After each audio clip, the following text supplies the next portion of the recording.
Kila unaposhinda kisingizio kimoja unafungua mlango mmoja zaidi kuelekea mafanikio. Visingizio ni adui wa maendeleo na mara nyingi haviji kwa sura ya uvivu, bali huja vikionekana kama sababu ya kueleweka, kama vile sina muda, sina mtaji, sijawa tayari, nitaanza baadaye. Kadri unavyokubali ndivyo ndoto zako zinavyoendelea kusogezwa mbele. Ukweli ni kwamba hakuna aliyekuwa na mazingira kamili. Waliofanikiwa sio wale waliokuwa na sababu chache za kushindwa, bali ni wale walioamua kutoruhusu sababu hizo ziwaongoze katika maisha. Kila unaposhinda kisingizio cha kuahirisha unajenga nidhamu. Kila unaposhinda kisingizio cha hofu unajenga ujasiri, na kila unaposhinda kisingizio cha uvivu unajenga tabia ya ushindi.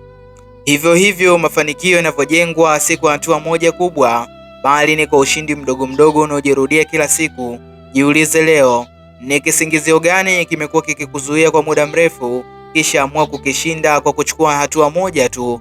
Hatua hiyo inaweza kuonekana ndogo leo, lakini inaweza kuwa chanzo cha mabadiliko makubwa ya kesho.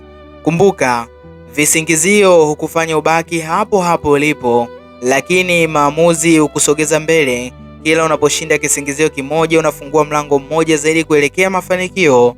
Mimi ni Paul Kanuti, kijana wa Storika.